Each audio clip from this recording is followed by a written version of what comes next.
Well, I know that you guys have just put out some recent polling. I was wondering if you could just take me through a little bit of the highlights of what you found. Sure, I think some of the most interesting numbers we saw were on the economic front and how people are viewing the economy. One of the things we love about doing these polls with the chamber is that we do a time series. So we keep asking these same questions and see how people change. And one of the questions we asked was, how concerned are you with a recession next year, in the next year? Back in January, only 27% thought we'd head towards recession. Now that's up to 38%. As a point of reference, in the heat of the campaign last year, it was only at 20.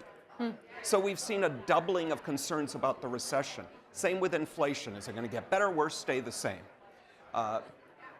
Back in January, it was 29. Now it's 43. Back in September, it was only 16. So fears of inflation have tripled.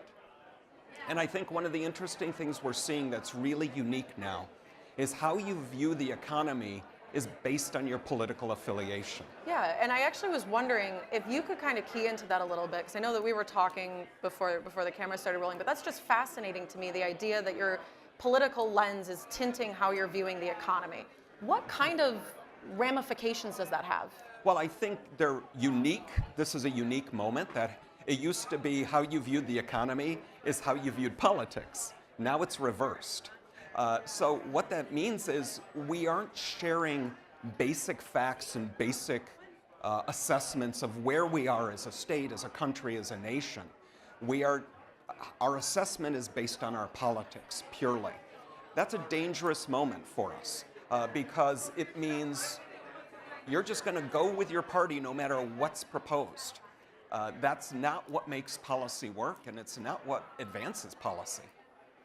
So, I mean, in your polling, was there anything to suggest a way to come out of that, reverse that? I mean, I wish I could have the answer to that, but no. I mean, the reality is, Michigan is decided by independent voters. Everybody likes to talk about the Republican-Democrat divide. Republican-Democrat divide has always been there. Not to this degree, mind you, but it's this independence, and it's about 20% of the electorate. How they view the economy is what we need to pay attention to, because that's who really matters. And they're going to make the assessment. Right now, they are concerned. They are seeing an economy grinding down because of tariffs, and they are concerned by that. It's going to play into the next election. And I know your polling did touch a little bit on the topic of tariffs as well. I was wondering if you could walk us through that. Sure. We asked if you support or oppose the president's tariffs. Michigan voters oppose it by a margin of 43 to 51. Relatively close. This is a perfect example of how divided we are as a state. Republicans love them, Democrats hate them, independents are split. Even auto households, which I thought was interesting, are split on the issue because they're really affected by this. But was that astonishing to you at all, especially with how much we are a car state, how uniquely situated Michigan is to be impacted by tariffs? I mean, was that at all surprising to you that it was that close? Well, I think not only on this, but on the question of electric vehicle manufacturing, the fact that automobile households who are so dependent on their income for those jobs, they're split on EV manufacturing, they're split on a lot of these things. I think auto households are very much at the epicenter of the split in Michigan. But what's interesting is we asked voters, are you going to pay more or less, or about the same as a result of tariffs? So one thing Michiganders agree on, 80% of voters say, I'm going to pay more because of these tariffs. And yet, despite that, a third of voters are still saying they support the tariffs. Even though third of those voters who say they're going to pay more support these tariffs, meaning to them it's not about the costs. I think part of it is they think they're going to attract more jobs, so it's about the jobs, but it's also to them about the political win. And I think that's a concerning moment, that we're putting political wins ahead of good policy. Well, and on that note, on wins, I know that you polled a little bit regarding the gubernatorial race as well. I was wondering if you could just walk us through sort of what you found there. Sure. I mean, what we did, I want to caution everybody. This poll is done 16 months before an election, way early. We don't even know the full field yet. So before we get into that, though, why poll so early then for folks who might be to help confused? us understand, one, the lay of the land that any candidate is walking into, and to understand the candidates who are being discussed right now, exactly where they are on the landscape, what their job is moving forward. I mean, there's a reason we run campaigns. And so what we found was, you know, on the Republican side, John James right now is dominating. Jocelyn Benson is dominating on the Democratic side right now. Could shift, those things could change. So when we test those two with Mike Duggan, what we see is amongst registered voters, that is the full range of voters, the race is tied between Benson and Duggan at 34 each, or Benson and James, and Duggan is at 22. That's a shocking number for an independent in Michigan. We have not seen this before. When you look at definite voters, those 2/3 who say they're definite voting, there is a clear tilt towards the Democrats by about 5 points in those numbers. It's something we're going to keep our eyes on. We saw this happen in the Wisconsin Supreme Court race, where the race was very close, but definite voters were leaning Democratic. And that's why that was such a clear win for the Democrats there. Want to see if that continues here. But I want to talk about Duggan's numbers, because I think they're probably the most fascinating political numbers I've seen in 40 years. How so? Mike Duggan brings some really unique numbers to this in that, one, if you look by region of the state, in every combination we tested, Mike Duggan wins Metro Detroit with 35 to 40% of the vote. But in outstate, which accounts for over half the vote, he's only taking 9 to 12% of the vote. That's what's keeping him back. It's both his challenge and his opportunity.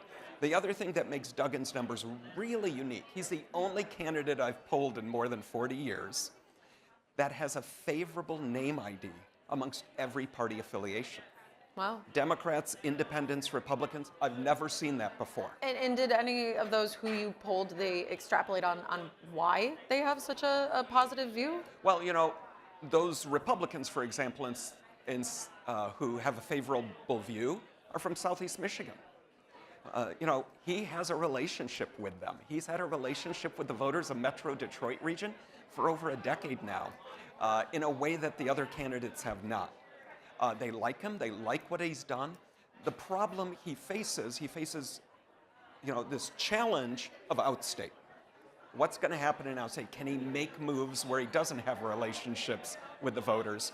The other bigger challenge I think he faces is this election, like any midterm, is going to be a referendum on the incumbent president. As this becomes a referendum on Donald Trump, do all these people 16 months out who are flirting with an independent candidate simply revert back to what they've always done, which is plunk the Democrat or Republican lever? I don't know the answer to that. I don't think anybody does. But Mike Duggan has to figure out how to overcome that challenge to keep them interested in flirting with his candidacy rather than reverting to form.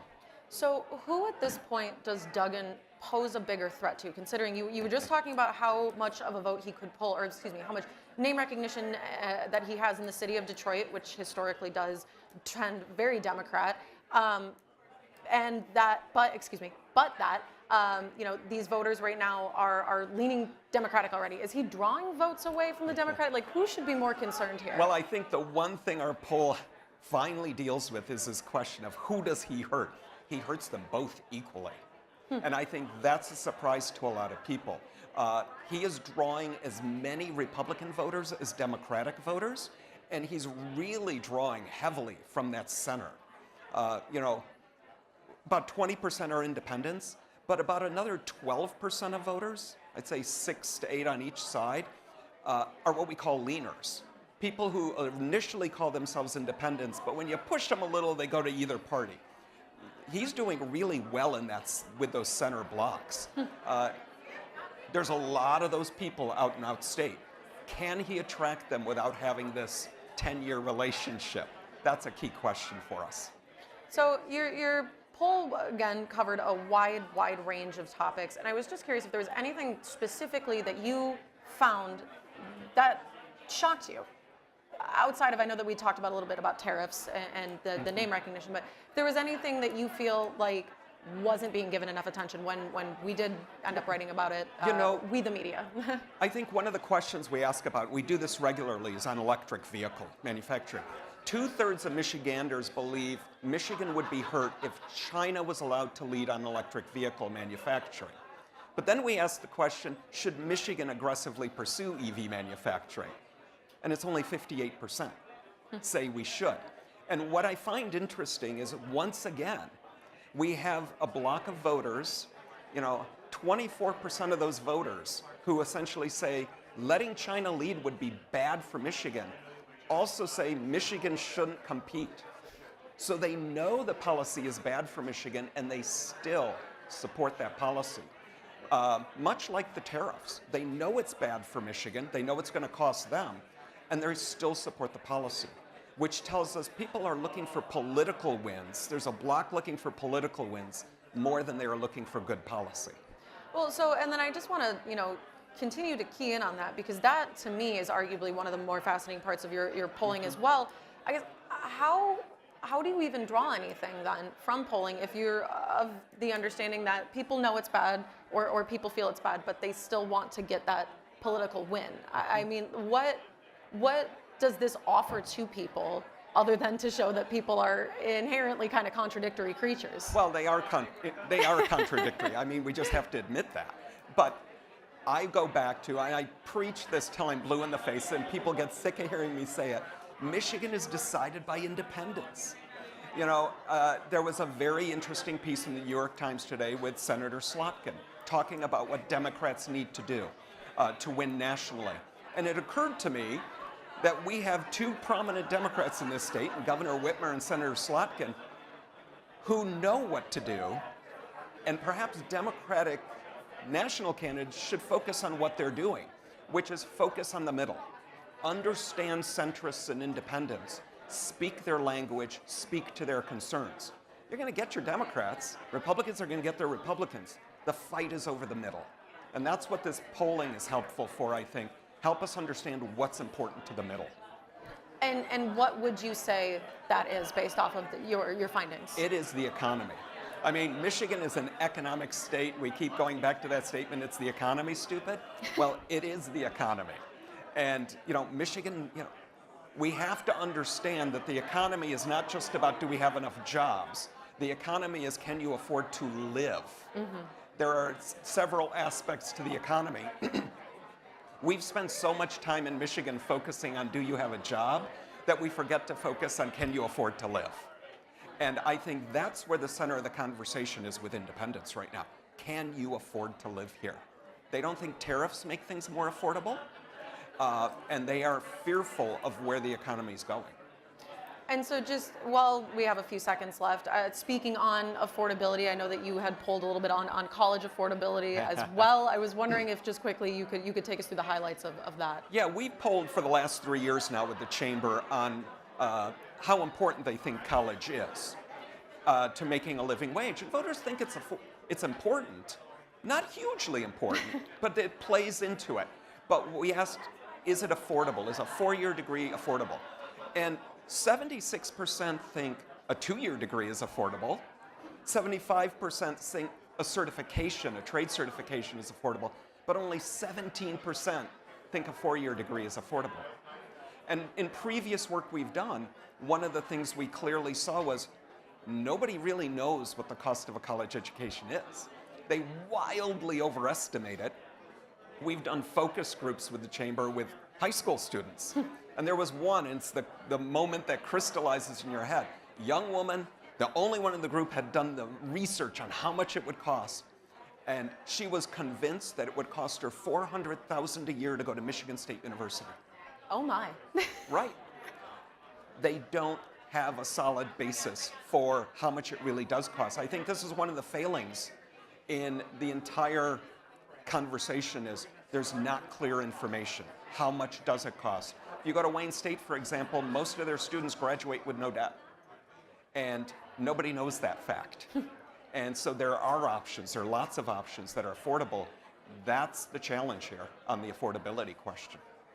Awesome. Well, I believe that wraps up our poll for this meeting. Jordyn, Richard, thank you so much for that conversation. As I said yesterday, I always learn something when I hear Richard present, whether it's to us individually as an organization or to a larger crowd.